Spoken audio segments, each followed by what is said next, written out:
ঈদ মোবারক। আমি জানি আমি একটু লেট, কিন্তু আমার মনে হয় এবং আমার দর্শক বন্ধুরা আপনারাও আমার সাথে একমত থাকবেন যে ঈদ মানে হচ্ছে আনন্দ, খুশি, পরিবার নিয়ে। তো এই আনন্দ খুশি যেন আমাদের সারা জীবন আমাদের সাথে থাকে এবং প্রত্যেকটা সময়, প্রত্যেকটা মুহূর্ত আমাদের সাথে থাকে। এই কামনা নিয়ে আজকে আমি শুরু করছি। উহুম, অন্তরালের আমি না। আজকে আমি শুরু করতে যাচ্ছি ঈদ আড্ডা। একটু কনফিউজড হয়ে যেতে পারেন আপনারা যে ফারজানা আসছে অথচ অন্তরালের আমি হচ্ছে না। বাট একটু মাঝে মাঝে ব্যতিক্রমের দরকার আছে।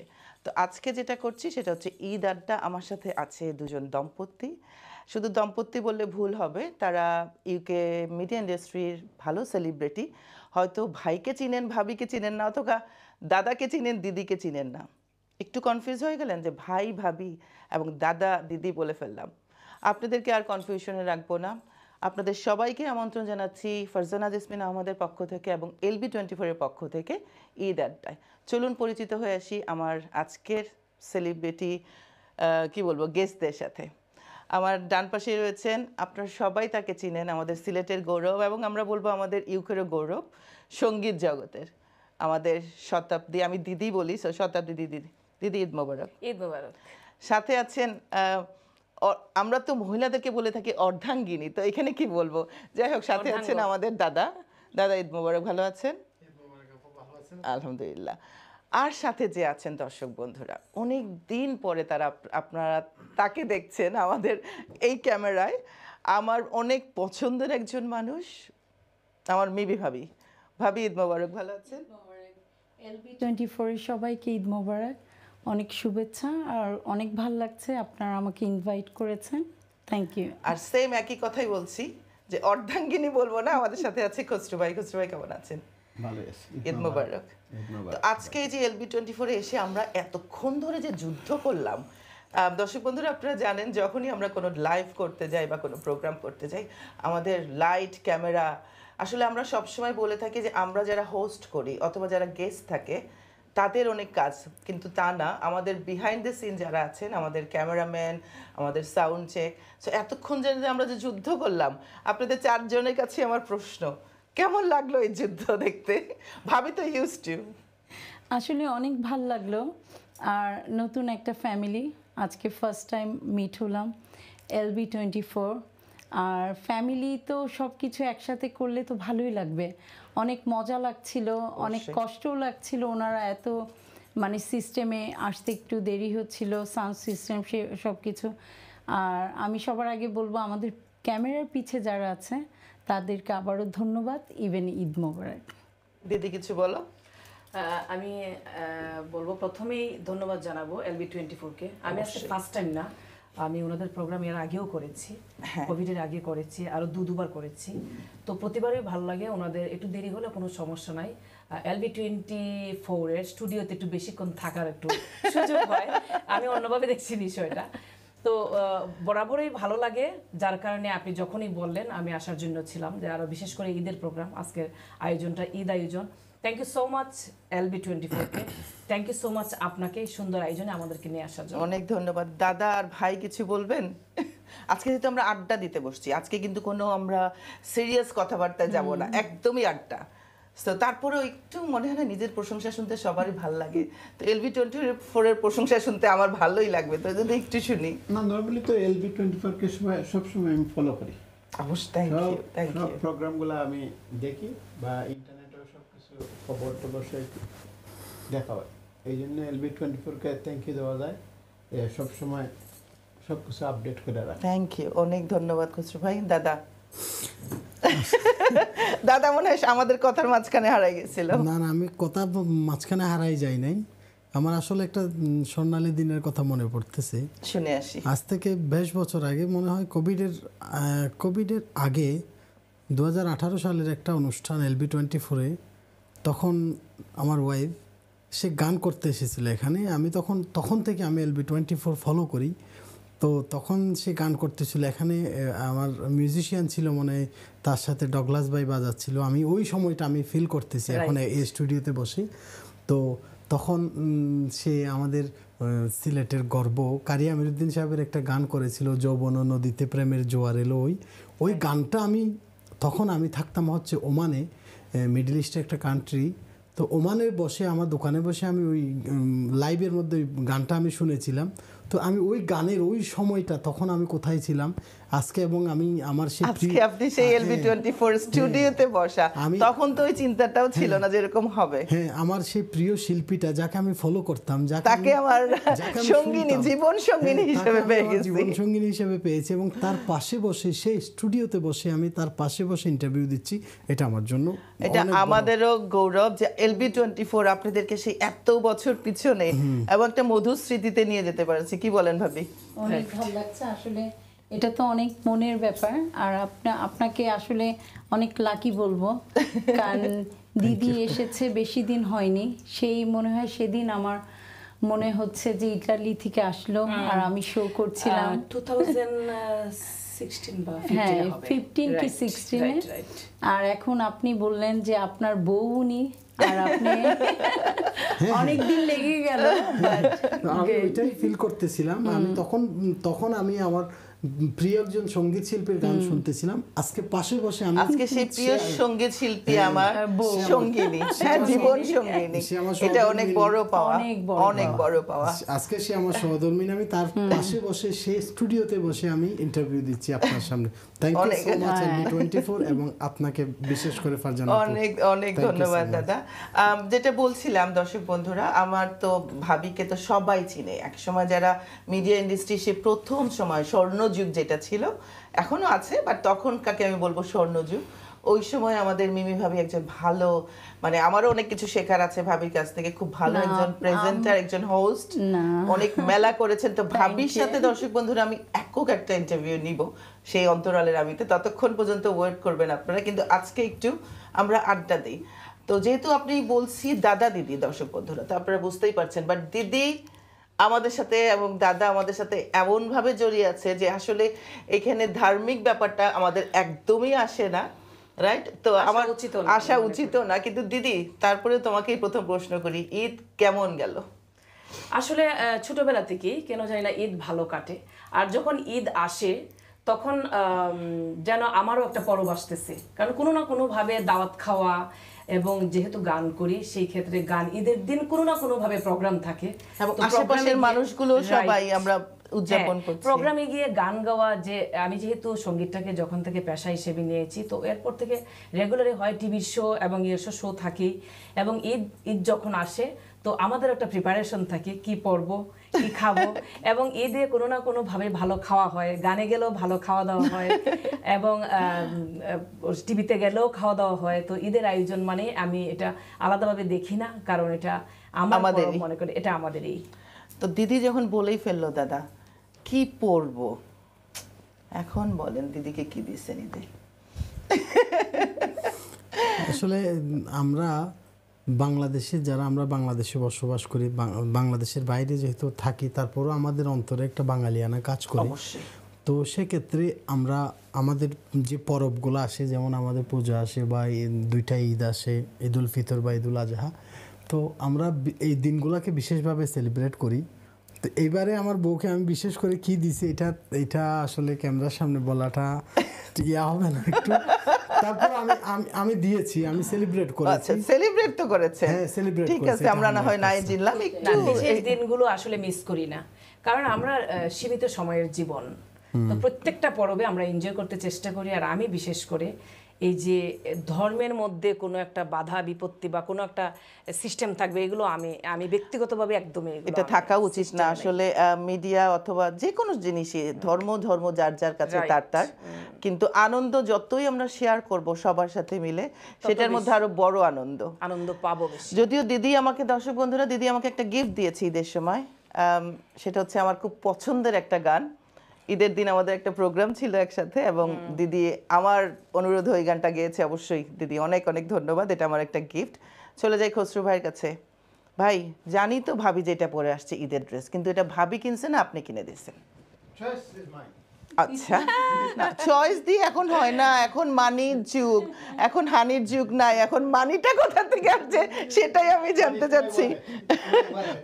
ওয়ালেট তো নাই, এখন সবকিছু প্লাস্টিক চলে আসছে। সো চয়েসও আপনার, মানিটাও আপনার, আর হানিটা নিয়ে নিছে আমাদের ভাবি। ভাবি এটা কি ঠিক বলছে ওনার চয়েস?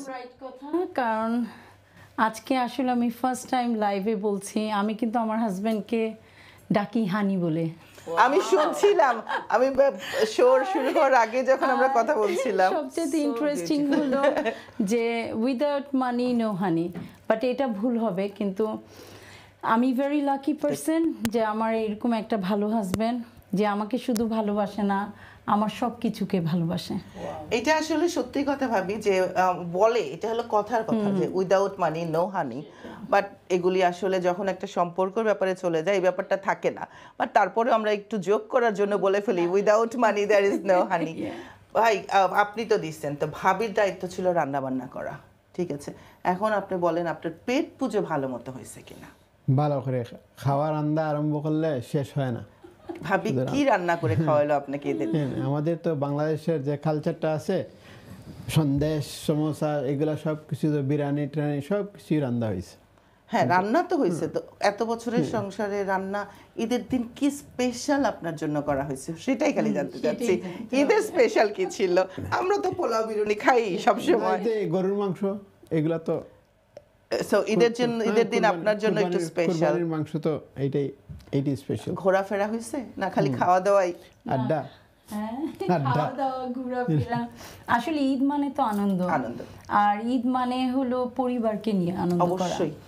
আর আমি এখন বলতে চাবো একটা জিনিসই, যে আমরা ব্রিটেনে লং টাইম এগো আমরা এখানে আছি, যুগ যুগ হয়ে গেছে, কিন্তু আমাদের একটা জিনিস আমার ভালো লাগে, আমি বাংলাদেশ থেকে আসার পর আমাদের হিন্দু, মুসলমান, খ্রিস্টান কোনো কিছু নেই। ঈদের সময় আমরা এনজয় করি সবাইকে নিয়ে। এই যে আজকে আমাদের ঈদের একটা এত স্পেশাল প্রোগ্রাম দেখেন দিদিকে নিয়ে করছি, আর এটার জন্য থ্যাংক ইউ আপনাকে।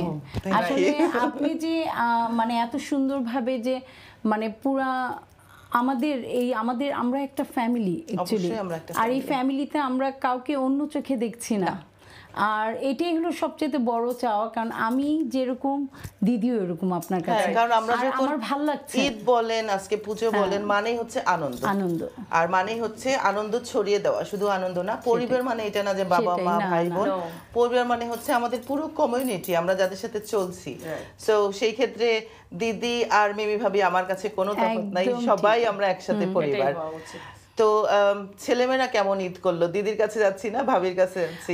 আমার ছেলেমেয়েরা আসলে ঈদ মানে সবার আগে হলো খুশি, ওদের ঈদের ড্রেস সবকিছু, কোথায় যাবে, মেহেন্দি সবকিছু। তারপরে ওদের মেন হলো বাবা, মানে আমার বাচ্চারা বাবাকে এত ভালোবাসে, বাবার সাথে নামাজে যাবে, মসজিদে যাবে। আমার ছেলে হোক মেয়ে হোক সবাই বাবার সাথে যায়, আর আমিও যাই। আর এটা হলো একটা অন্যরকম একটা মজা। আর আমরা যেখানে আছি হেস্টিংস, এটা হলো আমাদের একটা সুন্দর একটা কমিউনিটি আছে বাঙালি, আর বাঙালি না শুধু, এটা মাল্টিকালচার, আরব আছে, অনেক দেশের আছে। আর আমরা আসলে, আমার হাজব্যান্ড হলো ওই মসজিদের সব কিছু দেখাশোনা করে, আর হলো অনেক মজা করে ঈদটা করি আমরা আসলে। হ্যাঁ, এত বছর তো হয়ে গেছে এই দেশে। একটা জিনিস একটু জিজ্ঞেস করি আমার দিদি এবং ভাবিকে, সেটা হচ্ছে যে মনে আছে আমরা ছোটবেলায় মানে ঈদের কাপড় কিনে বা পুজোর কাপড় কিনেও কিন্তু আমরা কি করতাম, দেখাতাম না। কাপড় বলেন, জুতো বলেন, কসমেটিক্স বলেন, না দেখাবো না। এবং একটা ড্রেসে তো আমাদের হতোই না, আমাদের তো অ্যাটলিস্ট 2-3টা হতে হবে। 2-3টা দেওয়ার পরেও কত আফসোস, দোকানে আরেকটা দেখে আসি, এটা যদি দিত, হতো না এরকম? তো সেই এখন কিন্তু আমরা সেটা অবশ্যই বয়সের সাথে সাথে অনেক কিছু বদলায়, সবকিছুই। তারপরেও সেই দিনগুলোকে মিস করেন আপনারা? খুব বেশি মিস করি, খুব বেশি মিস করি। আমি তো এত মিস করি আসলে কি বলবো। আর বাংলাদেশে ঈদটা হতো, মানে রোজার ঈদটা বলবো, 10 রোজার পর খালি মাথাটা ঘুরতো, কোন মার্কেটে যাব, ইফতারের পর কোথায় যাব, এরকম। আর যখন কোরবানি ঈদটা হতো তখন সবার আগে সবাই বলবে তখন, ও তুমি তো মানে রোজার ঈদে অনেক এক্সপেন্সিভ নিয়ে নিয়েছো, কোরবানি ঈদে তো আমরা কোরবানি দিচ্ছি। কোরবানি ঈদে না, কোরবানি ঈদে সিম্পল নিবা, কিন্তু চোখটা তো চলে যায় অন্যদিকে। আর এটাই মিস করি। হ্যাঁ, কিন্তু এইখানে এই দেশে যারা জেনারেশন, যারা এই দেশের ছেলে মেয়েরা, আমরা যে আনন্দটা দেশে করেছি আপনাদের কি মনে হয় যে এখানকার ছেলেমেয়েরা সেই আনন্দটা, মানে সেই কি বলবো, ভিতরে ঈদ আসতেছে একটা যে উৎফুল্লতা, বা পুজো আসতেছে একটা যে উৎফুল্লতা, ওটা কি করতে পারে তারা সেরকম ভাবে? তারা আসলে আমি মনে করি তারাও করে, বাট আমাদের মতো না, ডিফারেন্ট ওয়েতে করে তারা। হ্যাঁ, বাট সেই আনন্দটা তো মনে হয় না আমাদের মতো করে না। আচ্ছা, দেখি ভাবির কাছে। যে মানে সকালের যে গোসলটা হতো, সেটা হচ্ছে, সেটার উপরে কথা নাই ওইটা। আর এখানে হচ্ছে কিন্তু যার যার প্রাইভেসিতে যার যার টয়লেটে গোসল করে রেডি হয়ে আসতেছে। আর আমরা 6 বোন, তো আমাদের সবসময় আমার আব্বু আর আমার আম্মু, মানে সবসময় আমার মা সবসময় আমাদের সব জিনিসগুলো রেডি করে রাখতো।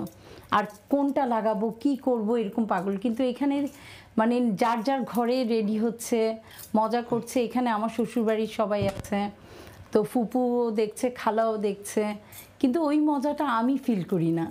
আমারও সেটাই মনে হচ্ছে যে আমরা যেমন কাপড় চোপড় যখন পরতাম, মানে সকালে উঠে দেখতাম গোসল নিয়ে দৌড়াদৌড়ি, আমাদের ঈদের যেটা হয়, এবং জামাতে যাবে, তো যাওয়ার সাথে আম্মা সবসময়, বা আমারও সংসার যখন ছিল তখন একটা জিনিস ছিল যে ওনারা নামাজ পড়ে আসার আগেই আমার অ্যাটলিস্ট সেমাইটা রেডি থাকতে হবে, খাবারটা রেডি থাকতে হবে।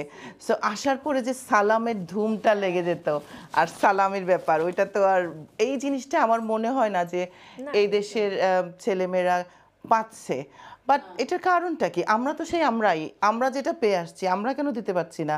এটা আমি দাদার কাছ থেকে শুনবো। ভাবিরা আর আপারা অনেক বলে ফেলেছেন, দাদার কাছ থেকে শুনবো যে আমরা দেশে থাকতে, এখানে কিন্তু আমাদের বাঙালি কমিউনিটি ইজ ভেরি ম্যাসিভ এখন, রাইট? আপনি মিডিয়া বলেন, যেখানেই যাবেন বাঙালি পাচ্ছেন। তো আমরা যারা দেশে বড় হয়ে এসেছি, আমাদের একটা যে কোনো কালচার, যে কোনো পার্বণ উৎসব আমরা একটা ডিফারেন্ট ওয়েতে সেলিব্রেটই করতাম, রাইট? তো আমরা আমাদের জিনিসগুলো কেন আমাদের পরের প্রজন্মকে দিতে পারছি না? আসলে এটা হচ্ছে, এখানে আমাদের দৈনন্দিন জীবনে আমাদের ব্যস্ততাটা বেড়ে গেছে। আমাদের ব্যস্ততার কারণে আমরা এখানে যারা লন্ডনে যারা ঈদ করি, এখন দেখেন আমার ভাবি বলছে সকালবেলা কত আয়োজন, বা কি আপনিও বলছেন সেমাইটা অন্তত। এখন দেখেন এখানে লন্ডনে কয়টা পরিবার আছে ঈদের দিন কিন্তু ছুটি পায়। সকালবেলা এমনও থাকে বাবা চলে যাচ্ছে কাজে, কিন্তু বাচ্চাগুলোর মনটা খারাপ থাকে, আজকে আব্বু থাকবে না ঈদের দিন। সকালবেলা আব্বুর সাথে, এই যে ভাবি বললো, বাচ্চারা ভাইয়ের সাথে নামাজ পড়তে যাবে বা বেড়াতে যাবে, বাইর হবে, কত একটা আকাঙ্ক্ষা থাকে। কিন্তু এখানে লাইফটা হচ্ছে ব্যস্ততায় পরিপূর্ণ। তো ব্যস্ততার কারণে, বা ঈদের দিন আমাদের যেমন বাংলাদেশে ঈদ আসুক, পূজা আসুক, একটা লং একটা সরকারি ছুটি থাকে, সব কিছুতে কর্মব্যস্ততা থাকে না। কিন্তু এখানে মানুষের যে কর্মব্যস্ততা থাকে, এমনও হয় ঈদের দিন সকালবেলা বাবা চলে যাচ্ছে কাজে, ওই যে বলছি। এই জন্য আমরা যে আপনারা যেটা বাংলাদেশে পেয়েছেন, আমরা যেটা বাংলাদেশে পেয়েছি, এটা আমাদের আগামী প্রজন্মকে আমরা দিতে পারতেছি না এখানে, এই জন্য ব্যস্ততার কারণে।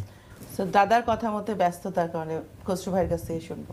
আসলে ব্যস্ততা, বাংলাদেশে তো আমরা গিয়ে এই যে সবাই বাসায় গিয়ে সালাম করতাম, ঈদের বকশিস দিত, এইগুলা তো শুধু এখন তো সালাম করে না, পাওয়া সালামটা তো আগে যে আমরা ছোটোবেলা করছি, এই সালাম এই দেশের বাচ্চারা করে না। কিন্তু বকশিস তো পায়, বকশিসের জন্য সব সময় চলে আসবে, বকশিস দাও।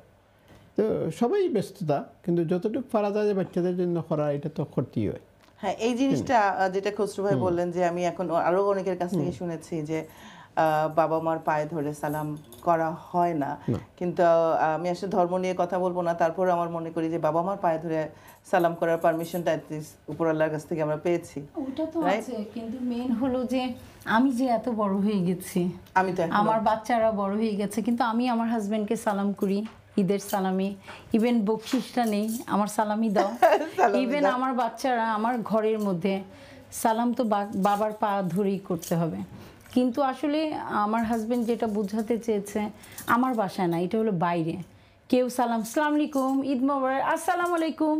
হ্যাঁ, আমাদের সময় যেটা ছিল, আমরা মানে সবসময় মুরব্বি দেখলে, আর ঈদের দিন তো পায়ে ধরে সালাম করতেই আমরা হবে। যেই বাসায় যাই, যেই বাসায় যাই। আমাদের প্রতিবেশী হোক, চাচা হোক, মামা হোক, খালা হোক, আমাদের একটা ট্রেডিশন ছিল যে আমরা পা ধরে সালাম ইভেন করব। আমরা কখনো হাত দিয়ে সালাম দিইনি। কখনোই না, কখনোই না, আমার যতটুকু মনে হয়। না, আমার তো মনে পড়ে না যে কোনো সময় হাত দিয়ে সালাম করা হয়েছে, পায়ে ধরে সালাম করা হয়েছে। হ্যাঁ, আসলে যুগ পাল্টাচ্ছে, যেটা দাদা খসরু ভাই দুজনেই বললেন যে সময়, অবশ্যই সময় একটা ব্যাপার এই দেশে। তারপরেও এখনো আমার মনে হয় অনেকখানি কিছুটা বদলেছে, যে অনেকে আগে থেকে ছুটি নিয়ে রাখে। ইভেন আমি রোজার ঈদে কাজ করছি, বাট কোরবানি ঈদে আমাকে কাজ করতে হয় নাই।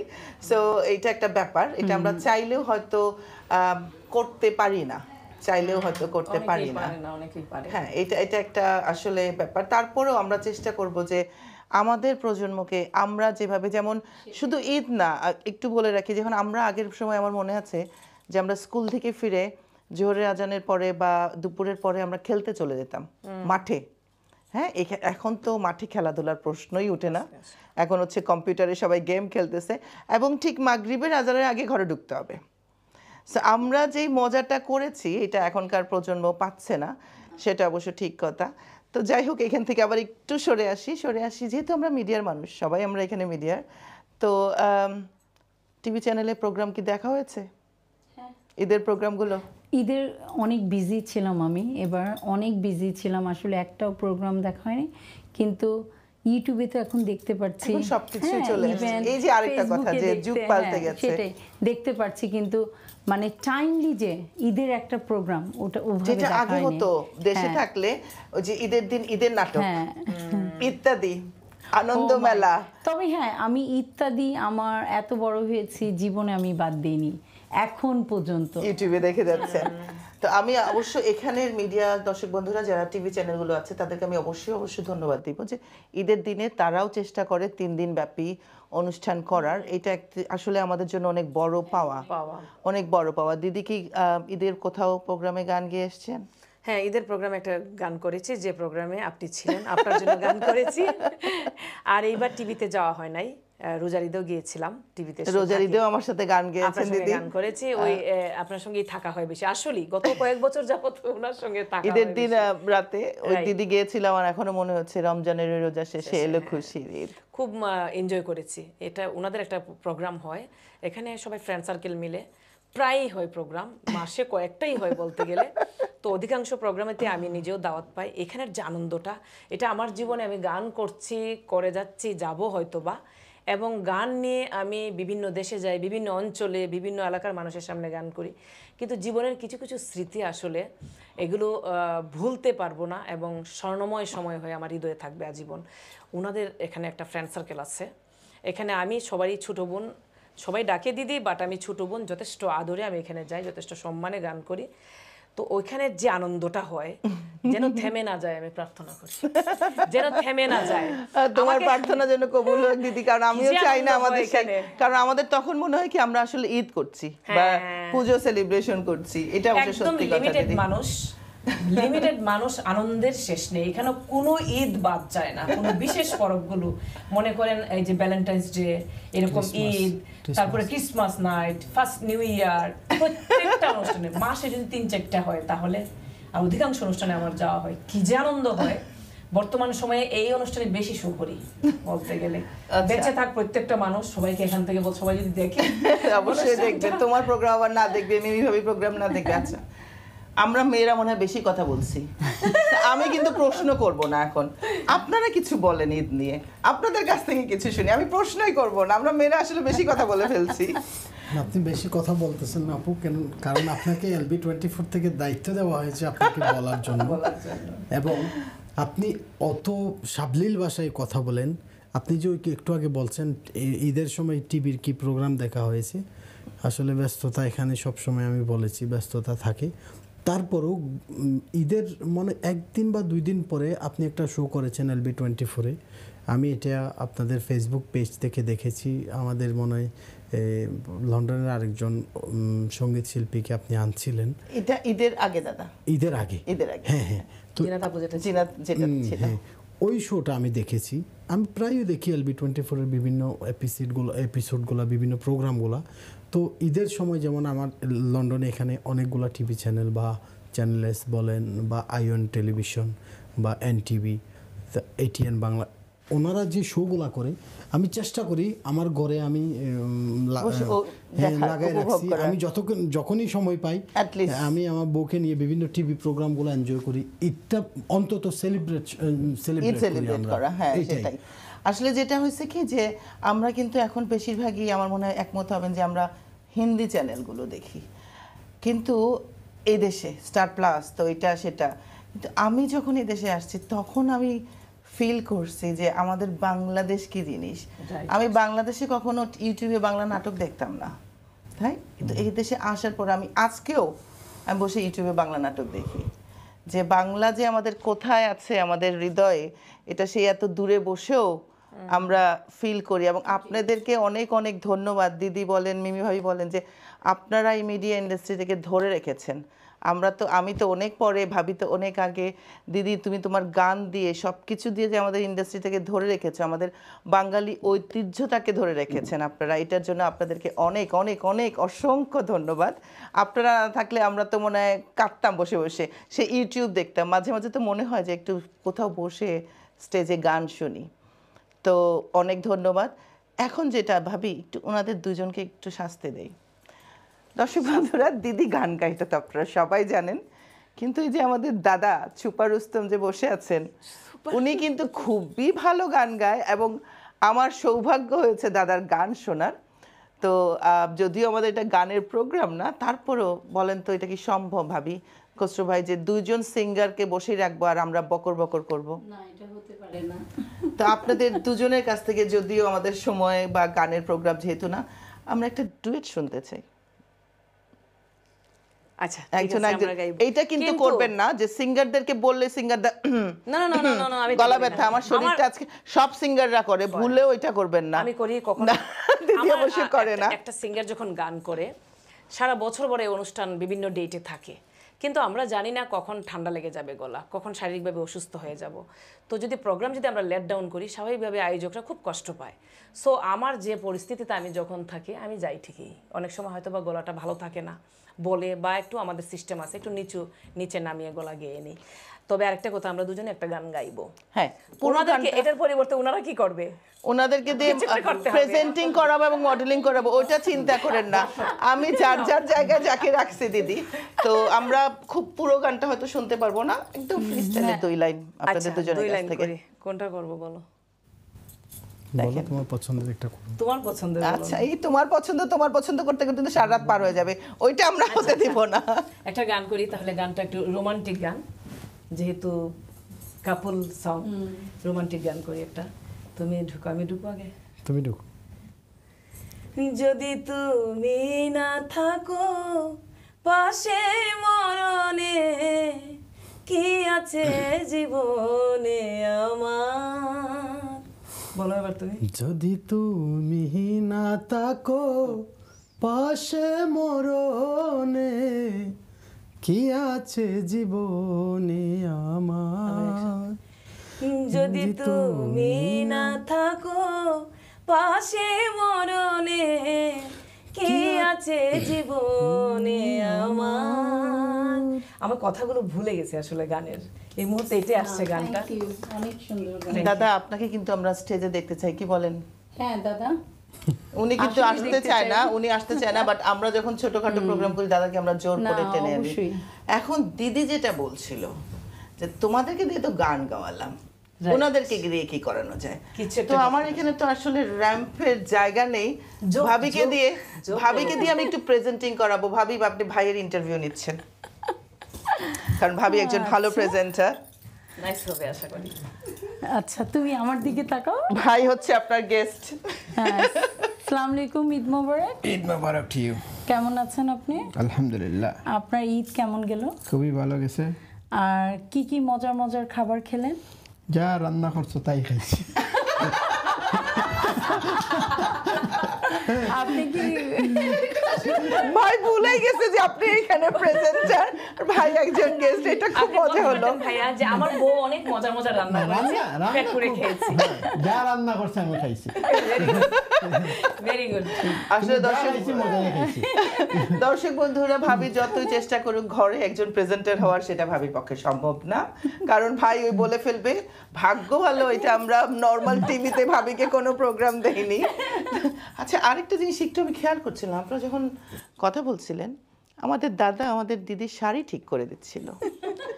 সো এই জিনিসটা দিয়ে আমি আসলে Presenter, একই বলে আমার presenter। মাথায় কিন্তু হঠাৎ করে চলে আসলো যে ঈদের সময় যখন ওই যে হয় না আমাদের মেয়েদের একটু সেফটি পিন লাগায় দাও, তো এটা একটু আঁচল শাড়ির কুচিটা কে করে? আমার যেটা আমি ভেরি লাকি পারসন। আমার জীবনে সেফটি পিন কিংবা এগুলো লাগানোর মানে যতবার আমি টিভিতে 2002 সাল থেকে আমাকে হেল্প করে টিভির সবাই। আর ফার্স্ট টাইম লোটনের আমার বোন, আমার বিয়াইন, এটা হলো সাজনা, হ্যাঁ, সাজনা চৌধুরী, সে আর হাসান চৌধুরী হলো আমার বিয়ে।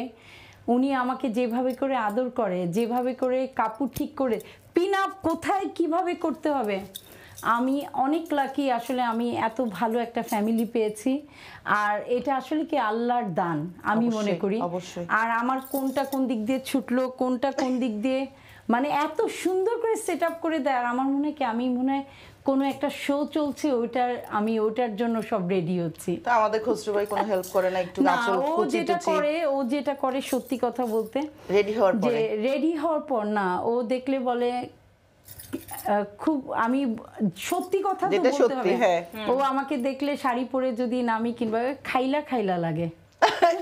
খাইলা মানেটা কি? খসরু ভাই, মানে খালি, খালি না? আজকে আমরা এই গোমরটা একটু শুনে ফেলি, খাইলা মানেটা কি? I don't know, কিন্তু সবসময় আচ্ছা, এইটাও সবসময় বলে। আর আমি আবার বেশিক্ষণ টাইম নেই না, যত তাড়াতাড়ি পারি। আর আসলে হাজবেন্ড এত ভালো হলে এমনিই সুন্দর লাগে, এমনি সবকিছু। এটা আমি বিশ্বাস করি। আচ্ছা দিদি, আমি তো দেখেই ফেললাম দাদা একটা অনুষ্ঠানে এসে বসে শাড়ি ঠিক করছে, তো ডেফিনেটলি দাদা হ্যাঁ, শাড়ি কি পরাই দেয়? পরায় দেয় এটা না। নাহলে আমরা একটু ক্যামেরার আড়ালে বলি, একবার কতটুকু help করে। কেন স্বামী পরায় দিলে? আচ্ছা আচ্ছা আচ্ছা, দিদি কোনো অসুবিধা নাই, তো আমাদের আমার কোনো কোনো সমস্যা অসুবিধা নেই। আমি বলি এটা একটু, আমি ভাবির কথা একটু শেয়ার করি।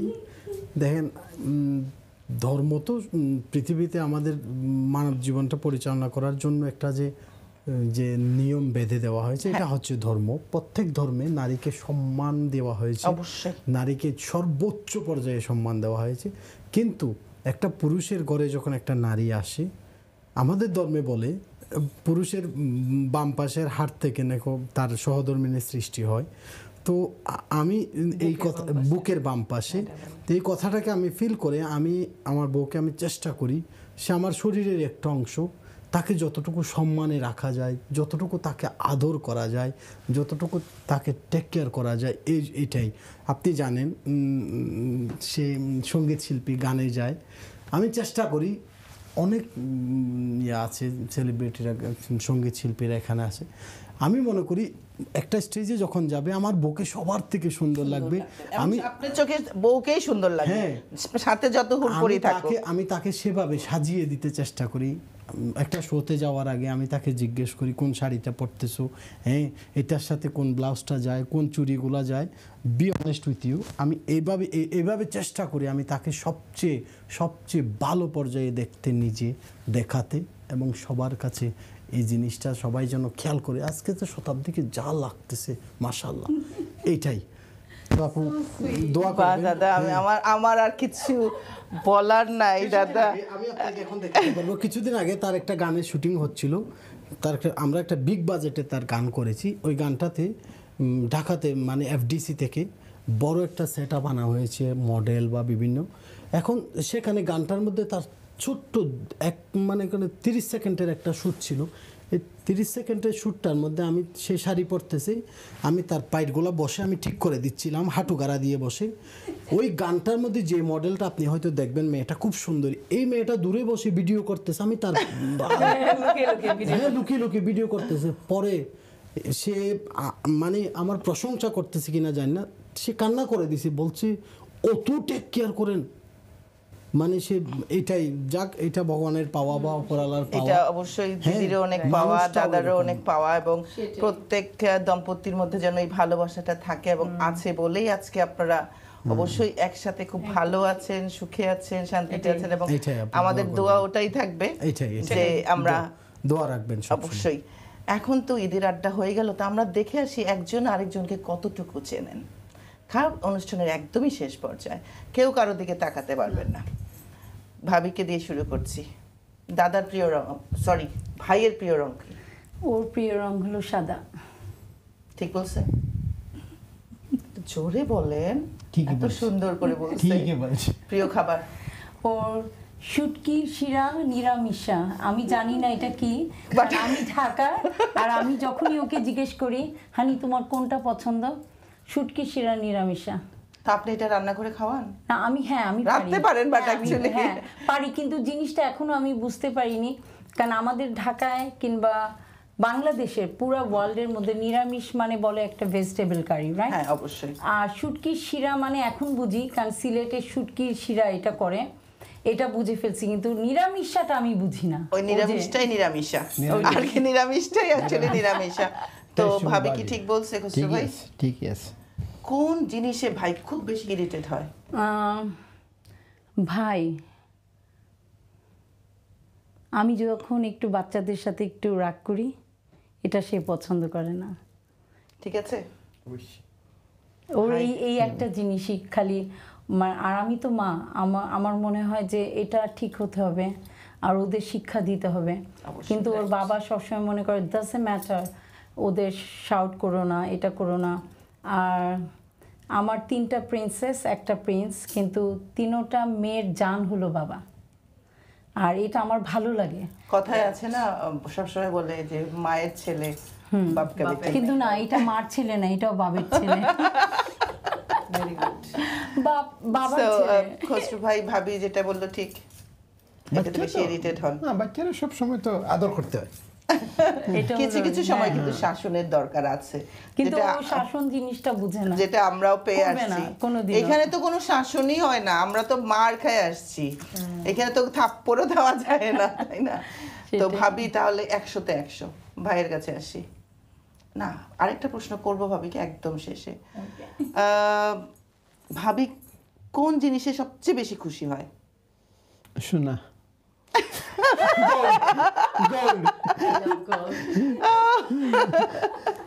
তো ঈদে কি ভাবিকে গোল দেওয়া হয়েছে? একদম সত্যি। ঈদের আগে কিছু দেওয়া হয়েছে। আচ্ছা, তো ভাবি গোল্ড পেলে একদম আর অনেক কিছু লাগবে খুশি, না। অনেক খুশি, ভাবি- বিশেষ করে ব্যাঙ্গলস। ভাবির কোন জায়গায় ঘুরতে বেশি পছন্দ করে? কোন জায়গায়? মানে পাহাড় না সমুদ্র না প্রকৃতি? আমাদের সমুদ্র তো আমাদের বাসার সামনেই সমুদ্র। ভাবির পছন্দ এই যে, কোনটা? সমুদ্রে না, পাহাড়ে। পাহাড়ে পাহাড়ে যাওয়া হয়েছিল কখনো? হ্যাঁ অনেকবার, সিলেটে অনেকবার অনেকবার। গেছি, সো হ্যাঁ। ভাই ঠিক বলেছে। হ্যাঁ একদম রাইট। So, একজন গৃহিণী হিসাবে আপনি ভাবিকে কত দিবেন 100-তে?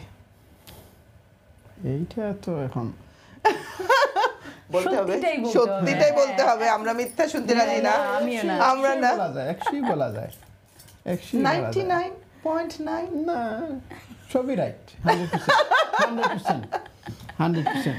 অবশ্যই সবই রাইট, যার জন্য আজকে এখন পর্যন্ত আপনারা একসাথে আছেন এবং আজীবন থেকে আলহামদুলিল্লাহ, যাবেন। আলহামদুলিল্লাহ। মেয়ে বিয়ে দিয়ে দিয়েছেন, আলহামদুলিল্লাহ। শ্বশুর শাশুড়ি হয়ে গেছেন, আমরাও আসবো বিয়েতে, অবশ্যই আনন্দ ইনশাআল্লাহ, করব ইনশাআল্লাহ। ইনশাআল্লাহ। অনেক ধন্যবাদ ভাই এবং ভাবি। চলে আসি দাদা দিদির কাছে।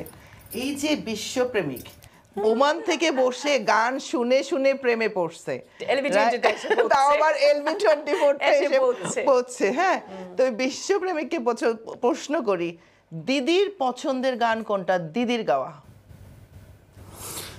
তার সবচেয়ে পছন্দের গান হচ্ছে তার গাওয়া। হ্যাঁ, তার গাওয়া গানের মধ্যে তার অ্যালবামেরই একটা গান, যে গানের কারণে আজকে সে শতাব্দী, চোখেরই কাজল করে রাখিনি তোমায় ধরে, এই গানটা, এটা তারও খুব পছন্দের এবং তার দর্শকদের এবং আমারও খুব পছন্দের তার এই গানটা। এটা ভেরি ফেমাস একটা গান। দিদি ঠিক বলছে? রাইট। ওনার তো প্রেমিকের রাইট না হয়ে যায় কোথায় বলেন? আসলে আমি বলি কি জন্য, এই গানটা আমি অনেকগুলো গান গেয়েছি, আমার মৌলিক গান আছে 70-80টার মতো। আগের গানগুলো মানুষ দেখতে পায় না, কারণ সাউন্ডটেকের ব্যানারে বের হতো। তো সাউন্ডটেকের যে গানগুলো আমি সিগনেচার করে দিয়ে দিয়েছি, এগুলো আমি আর আনতে পাই না, এটা সাউন্ডটেকের মাধ্যমেই চলে এখন। তো আসলে একজন শিল্পী সবগুলো গানই ভালোবেসে গায়, এবং প্রত্যেকটা গান হিট হোক এবং দর্শকরা খুব সুন্দর করে অ্যাকসেপ্ট করুক, এটি আমরা চাই। তো যে গানটা সবচেয়ে বেশি জনপ্রিয়তা পায়, যেমন চোখেরই কাজল করে গানটা 2007-এ আমার বাইরে হয়েছে, এটা বান্ধব আমার অ্যালবামের নাম। এবং এইখানে যে গানটা ফার্স্ট গান মিল্টন খন্দকারের কথা এবং সুরে ঢাকাতে, এই গানটা গ্রামীণ ফোনের রিংটোনে অনর্গল চলতো, আমাকে কেউ চিনতো না, আমি রিকশায় বসে রিংটোনে আমার গান, হ্যাঁ গ্রামীণ ফোনের রিংটোনে, এবং বিপুল পরিমাণ টাকা ইনকাম করেছে সাউন্ডট্র্যাক। এর পরবর্তীতে পরের বছরে আমাকে এবং কালামিয়া বাউল শিল্পী যে কালামিয়াকে নিয়ে একটা ডুয়েট অ্যালবাম করেছে তারা। তো আগেরটার রেশ ধরে আর কি, আগেরটা ভালো হয়েছে। তো এই গানটা আমি পরিচিতি পেয়েছি এভাবেই বুঝতে পারি, যখন বিভিন্ন কান্ট্রিতে যাই, বিভিন্ন অঞ্চলে যাই, তখন আমাকে এই গানটাই সবচেয়ে বেশি রিকোয়েস্ট করে। আর এই গানটা আমি আমার জীবনের প্রথম অ্যালবামে আমি এই গানটাতে প্রথম ভোকাল দেই, এইটাই অ্যালবামের প্রথম সারির প্রথম গানটা, এইটাই হিট হয়েছে, এইটাই গেছে আমার গ্রামীণ ফোনের ইয়েতে। তো স্বাভাবিকভাবে এটি আমার ভালোবাসা হয়ে গেছে। এতই যখন শুনছি, একটা লাইন শুনবো দিদি। চোখের কাজল করে রাখিনি তোমায়, ধরে ভেসে যাও যদি লোনা জলে, মাথায় রাখিনি তুলে উকুনো তোমাকে, ভুলে খেতে পারে কত কৌশলে, মাটিতে রাখিনি ফেলে পিঁপড়ায় খাবে বলে, রেখেছে তোমার এই অন্তরে, বন্ধু চিনলাহে না রে, বন্ধু বুঝলাহে না রে, বন্ধু চিনলাহে না রে, ও বন্ধু বুঝলাহে না রে। বাবা, আমি LB24 এর ম্যানেজমেন্টকে অনুরোধ করব, আমরা এরকম খালি গলায় বসে সব সিঙ্গার, আমরা মনে হয় ব্যাকগ্রাউন্ডে বলছিলাম যে সব সিঙ্গার দেখে নিয়ে একদিন বসবো, সব খালি গলায় বসে। আমার ম্যানেজমেন্ট আমার কথা শুনতে পাচ্ছে, তো আশা করি সেরকম কিছু একটাতে যাব। দিদি রাঁধতে পছন্দ করে কি করে না? গানের বাইরে সে সম্পূর্ণ আমি জানি, এর জন্যই আমি জিজ্ঞেস করছি, সে কোনো কিছুতেই না। সকালটা শুরু হয় বাচ্চাকে স্কুল দেওয়া থেকে, স্কুলে দেওয়ার পরে তার একটা রেওয়াজ থাকে গানের, 2 ঘন্টা সে হারমোনিয়ামে সময় দেয়, এরপরে পুরোটা সময় সে গান না সংসার। আর তাহলে দিদি রাঁধতে পছন্দ করে? হ্যাঁ, বাহ, আমি গানের বাইরে আমি 100% গৃহিণী। যদি আমি গান না করতাম তাহলে আমাকে হয়তো কেউ চিনতো না, দেখতো না। আমি আমাদের একদম ঘরোয়া একজন। আমাদের পরিবারে মানুষে বলে 5 তরকারির ভাত, হ্যাঁ, যেদিন কম হয় সেদিন 3টা নতুন তরকারি রান্না করা হয়। মানে সে রান্না করতে ভালো লাগে, আমার ঘর গুছিয়ে রাখা ভালো লাগে, ঘর ক্লিন করা ভালো লাগে। আমি আনন্দ করি না যে তা না, আমি আনন্দটা পছন্দ করি ঘরের ভিতরে। ঘরের ভিতরটাকে আমি সবসময় মহল করি, সবার আগে ঘরে শান্তি তো বাইরে শান্তি, সব জায়গায়। কথা বলি, আমার কাছে মাঝে মধ্যে মনে হয় তুমি গান করেছো 2 ঘন্টা, আমিও কাছ থেকে আসছি, একটু বসি কথা বলি, একটু। উনি ঘর গোছানোতে ব্যস্ত, প্রতিদিন ঘরের এমন এমন কোণার মধ্যে তার পোছা লাগাতে হয়, ঝাড়ু দিতে হয়। আমি বলছি এখানে কারো পা পড়ছে না, কেউ গেছেও না, কালকে ক্লিন করেছো, আবার এখানে। এটা হচ্ছে আমাদের একজন গৃহিণী বা মেয়ে মানুষের, আমরা মনে হয় ভাই বোন এটাকে পেয়ে আসছি, যে এটা আমরা করেই থাকি। এটা দেশ বলেন বিদেশ বলেন, দেশে তো ঝাড়ু আর ওই ঘর মোছা, এখানে তো হুভার আছে, তারপরেও মাঝে মাঝে কিন্তু আমরা হাত দিয়ে করতে পছন্দ করি। যে আমি জানি না এটা আমার ঠিক অসুস্থ থাকি না, আমি যদি এভরিডে যদি আমার ঘরটা ফুল নিচতলায় উপরতলায় মিলে কিন্তু বেশ বড় 3 বেডরুমের বাসা, আমি প্রত্যেক দিন যদি পরিষ্কার না করি, আমি বেডে গেলে আমার শরীরটা চুলকায়, দোলা। এবং এভরিডে বিছানার চাদরটা উঠিয়ে নিয়ে বাইরে ঝেড়ে তারপরে আমি বিছানাটা আবার টাইট করে বিছিয়ে আবার নিচে করি। দিদির প্রিয় রং? প্রিয় রং আসলে কতটুকু প্রেমিক জানে, এবার আমরা একটু বুঝে নেব। সব সময় কালো, আমি জানি না কেন আজকেও সে কালো পড়েছে। আজকে একটা বিশেষ দিন, হ্যাঁ, বিশেষ একটা শো ছিল, আপনি জানেন, কিছুক্ষণ আগে একটা শো করে আসছে। সব সময় সে কালোটাকে খুব বেশি পছন্দ করে, এবং কালোটা তাকে, আমার মনে হয় কালোটা তাকে যেন ঘিরে ধরে। এখন বললেন দিদি ঠিক বলছে না? না ঠিক বলে নাই, আমি বুঝতে পারছিলাম দিদির মুখ থেকে। তারটা বলেন, আমি আমার পছন্দ না, আমি বলছি দিদির প্রিয় রং কি? না, আসলে তার দোষ নেই, যেহেতু গান করি আমার এর মনে হয় বাংলাদেশে যদি যাই কখনো, আমি 15-20টা, আমরা সবাই শপিং করি, 15-20টা 25টা শাড়ি একসঙ্গে নিয়ে আসি, কারণ আমাদের প্রয়োজন হয় বেশি কালেকশনের, যেহেতু আমরা স্টেজ শো করি বা টিভিতে যাই। তো সেই ক্ষেত্রে তার হয়তো বা এটা এখনো জানা হয় নাই যে স্পেশাল, আমরা যখন শাড়ি কিনি 20-25টা 100 ভ্যারাইটি কালারের, বোঝার উপায় নাই ছেলেদের যে আসলে সবই তো হয়তো পরি। বা তার জানা হয় নাই। কিন্তু আমার পছন্দের রং হলো লাল, এবং আমি আমি শুনি বা আমি যখন কালো শাড়ি পরি তখন সবাই আমাকে বলে, বাহ সুন্দর লাগছে, আজকের ব্যতিক্রম কিছু না, উনিও বলেছে যে বাহ সুন্দর লাগছে, এবং কালো শাড়িতেও দেখছি খুব ভালো লাগছে। তো এটা আমি পরি, আমাকে সবাই যে ভালো বলে বিদায়, সুন্দর বলে বিদায় আমি পরি, বাট আমার পছন্দের কালার হচ্ছে লাল। ঠিক আছে, দাদাকে এখানে 10-এ 8 দেওয়া যায়, কিন্তু দিদি বলছে। হ্যাঁ হ্যাঁ হ্যাঁ। ঠিক আছে, দিদির কাছে চলে আসি। তুমি তো রাঁধতে পছন্দ করো, সবকিছু করতে, তো দাদার পছন্দের খাবার কোনটা? মাছ, খাসির মাংস আর শুটকি, তিনটার একটা, তিনটা একই লেভেলের পছন্দ? তিনটার একটা এভরিডে হতে হবে, তিনটার একটা। দাদা ঠিক বলছে? হ্যাঁ 100%, কারণ আপনি জানেন আমি জানি আমার জন্ম হয়েছে, আমি কক্সবাজারের ছেলে। মাছ আর মাংস সবকিছু শুটকি তো থাকতেই হবে। তো থাকতেই হবে। আচ্ছা, দাদা তো বলতে পারেনি আপনার প্রিয় রং, আপনি বলে দেন দাদার প্রিয় রং। আসলে সত্যি কথা, তারে যখন যতবারই জিজ্ঞেস করেছি যে তোমার প্রিয় রং কোনটা, বা কোনো সময় কাপড় কিনতে যাই, সে আমাকে বলে, বিয়ের পরে যদি এখনো আমার রং চয়েস করতে হয়, কাপড় পরতে হয়, তাহলে চয়েস করে শাড়ি পরতে হয়, তাহলে আমার ড্রেস কিনতে হয়, তাহলে কেন বিয়ে করেছি? এবং বিয়ের আগেও সে বলেছে যে আমি যেন আমার পরনের যে কাপড়গুলো পরবো, যাই দাও আমি কিছু জানতে চাইবো না, জাস্ট আমার বউ দিয়েছে আমাকে এটা পরতে হবে, আমি পরবো, আমি কিচ্ছু জানতে চাই না, আমার যার কারণে জানা হয় নাই তার পছন্দের কালার। আপনার পছন্দই তার পছন্দ, কিন্তু আমি ভ্যারাইটি কালারের ওই দেখেন আগে থাকতে বলে ফেলছে, হ্যাঁ মাথা তোলা ফেলছে, আসলে প্রেমিক, পুরোই প্রেমিক ভাবি।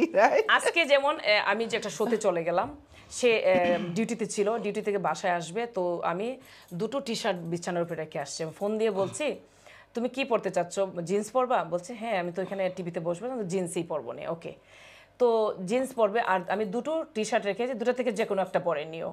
তো আজকে এটা পরে আসছে, আমি সাদা একটা রেখে আসছিলাম, বসের শার্ট আর কি। তো এইরকম আর কি, তো সে যেটা রেখে আসছি সে নিজেও বলে কোনটা পরবো আজকে, তো আমি যেটা দিই এটাই পরে, যার কারণে আমি জানি না তার আসলে নিজস্ব পছন্দ কোনটা। আপনার পছন্দই তার পছন্দ, এটাই, উনি বলেই দিয়েছে। রাইট। দর্শক বন্ধুরা, জেনে নিলাম এই দুই দম্পতির কাছে তারা একজন আরেকজনকে কতটুকু জানে। হ্যাঁ, আসলে এটা একটা জাস্ট আড্ডা গল্প, কিন্তু আসলেও তারা একজন আরেকজনকে যদি না জানতো এতদিন এত বছর একসাথে, এবং প্রত্যেক দম্পতি আমি মনে করি যে একজন আরেকজনকে ভালোবাসে, জানে, যার জন্যই তারা একসাথে পথ চলতে পারে। হ্যাঁ, খারাপ সময় ভালো সময় সবই আসবে, এই সময়টুকু তো একজন একজনের হাত ধরে রাখাটা অন্যায় ন্যায় সবাই করে, তারপরেও আসলে কথায় আছে না যে যে ভালোবাসে সে যতই অন্যায় করুক, হাত যে ধরেছে সে হাত ছাড়বে না, নো ম্যাটার হোয়াট। সো যার জন্য আজকে আপনারা এখনো একসাথে আছেন। আজকে আমার সৌভাগ্য হয়েছে যে দর্শক বন্ধুর এই দুই দম্পতিকে আমি আজকে এখানে আনতে পেরেছি। আপনাদেরকে অনেক অনেক ধন্যবাদ আমার এই অনুষ্ঠানে আসার জন্য, আমাদেরকে সময় দেওয়ার জন্য। আসলে আড্ডা দিতে চাইলে আমরা সারাদিন সারা রাত দিতে পারবো, কিন্তু সময়ের অভাব, মানুষও মনে হয় বলবে একটু মানুষকে আমরা একটু মানে কি বলবো বিরতি দেই।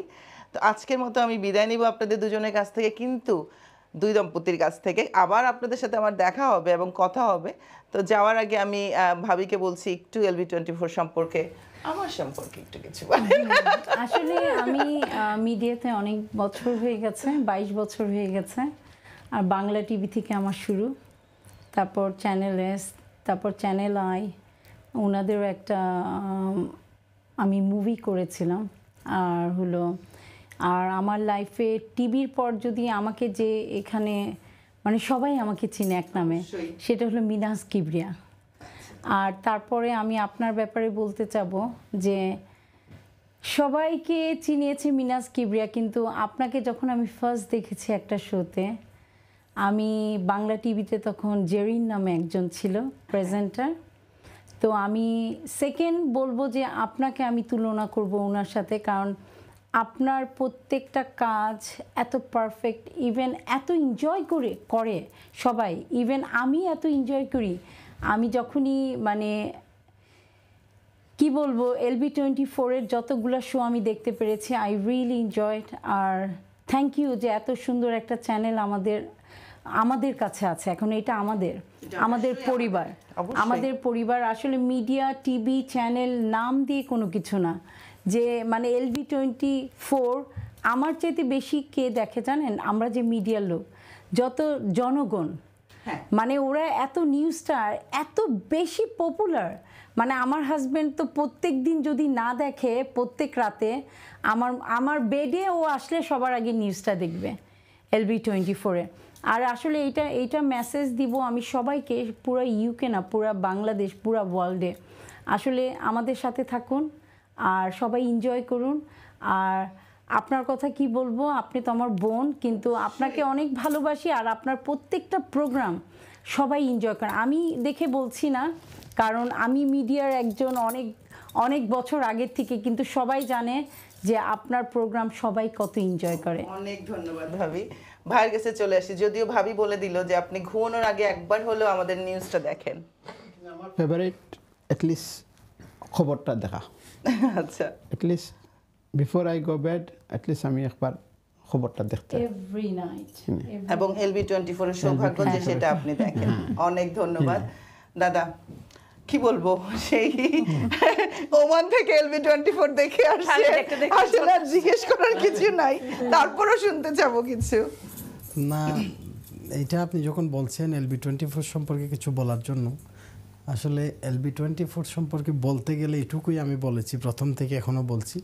Thank you so much LB24, বিশেষ করে LB24-এর অনার যে আমাদের প্রিয় শাহবাই, হ্যাঁ, ওনার বদলতে, ওনার অনুষ্ঠানের বদলতে আজকে একসাথে বসেছি আপনি আহমেদ ফারজানার সামনে। এবং আজকে LB24-ই আমাকে ফারজানা আহমেদ করেছে একজন হোস্ট হিসেবে, এটা আমি বড় গলায় বলবো। এই জন্য থ্যাংক ইউ LB24। এবং আজকে আপনি বরাবরই ফেমাস একজন মানুষ। আমরা কিছুদিন আগে ব্রাইটনে আপনার বার্থডে সেলিব্রেট করেছি, লাস্ট সামারে।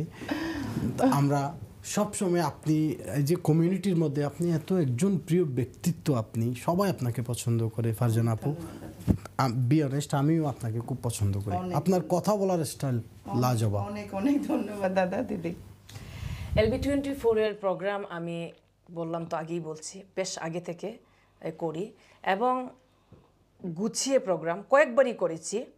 এবং মিউজিক নিয়ে, দুজন মিউজিশিয়ান নিয়ে আমি গান করেছি এবং এই স্টুডিওর ভিতরে গান করে আমি পেমেন্টও পেয়েছি। সত্যি কথা, হ্যাঁ, আমি পেমেন্টও পেয়েছি। তো বলবো LB24 আসলে প্রিয় একটি চ্যানেল। এই চ্যানেলের দীর্ঘায়ু কামনা করি। ক্যামেরার পিছনে যারা কাজ করেন অনেক সুস্থ থাকুন, ভালো থাকুন এবং সুন্দর সুন্দর অনুষ্ঠান আমাদেরকে উপহার দিন। আরেকটা যেটা বলছিলেন, সব শিল্পীদেরকে নিয়ে যে এটা মনে হয় দেখি নাই কখনো দেখা হয় না, বাট আমি ডেফিনেটলি অবশ্যই ট্রাই করব, কারণ এখানে সিঙ্গার সবার সাথে আমার খুব ভালো একটা পরিচয়, ভালো একটা সম্পর্ক। হ্যাঁ, এটাই আমি আশা করব। আর ফারজানা আপার অনুষ্ঠান আমি ছোট বড় সব ধরনের অনুষ্ঠান করেছি। ওনার অনুষ্ঠান মানে প্রেজেন্টিং, আসলে গুছিয়ে প্রেজেন্টিং করা, যেটা পরিপূর্ণতার সহিত অনুষ্ঠানকে পরিপূর্ণ করে তোলা। একজন প্রেজেন্টারের উপর ডিপেন্ড করে একটা অনুষ্ঠান। আমরা তো স্টেজে ডাকে যাই, দু কথা বলে, দুটো তিনটা বা চারটা গান, আমাদের সময় সীমিত থাকে, আমরা গিয়ে চলে আসি। কিন্তু টোটাল অনুষ্ঠানটাকে, একটা খারাপ সিচুয়েশন আসতে পারে অনুষ্ঠানে, অনেক সময় একটা হাঙ্গামা হতে পারে, একটা অনেক কিছু হয়। তো পুরো অনুষ্ঠানকে যে গুছিয়ে রাখা একজন প্রেজেন্টারের উপর ডিপেন্ড করে সম্পূর্ণ। তো ওনার অনেক শো আমি করেছি, বড় শো, ছোটো শো, আমাদের অনেক সময় ঘরোয়া শো। তো প্রত্যেকটা শোতেই, ম্যাক্সিমাম শোতেই উনি প্রেজেন্টিং করে এবং খুব সুন্দর করে গুছিয়ে অনুষ্ঠান প্রাণবন্ত হয়। বেঁচে থাকুন হাজার বছর আমাদের মাঝে, এরকম আরো অনুষ্ঠান দেন আমাদেরকে, আমরা আপনার সাথে থাকতে চাই অলওয়েজ। অনেক অনেক ধন্যবাদ, খুব ভালো লাগলো নিজের এত প্রশংসা শুনে।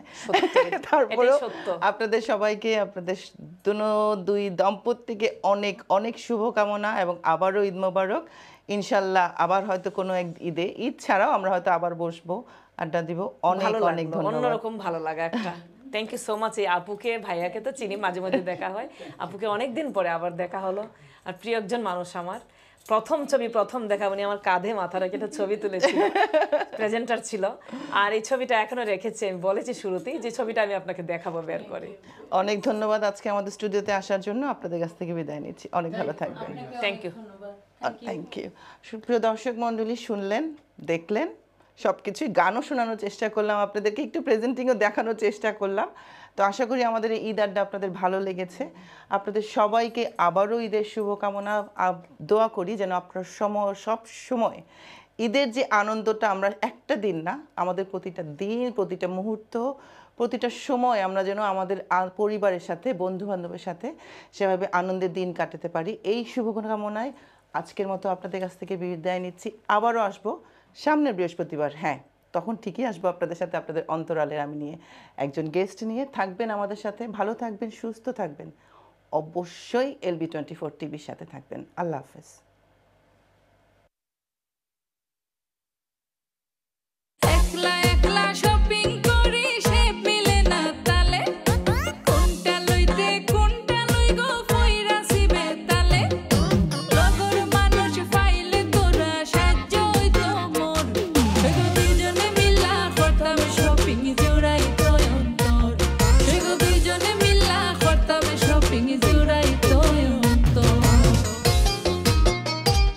সোনালী সুপারমার্কেট আমার প্রিয় সুপারমার্কেট। আমারও বাংলার ঐতিহ্যে ভরপুর সোনালী সুপারমার্কেট, ওল্ডহাম ও বার্মিংহাম।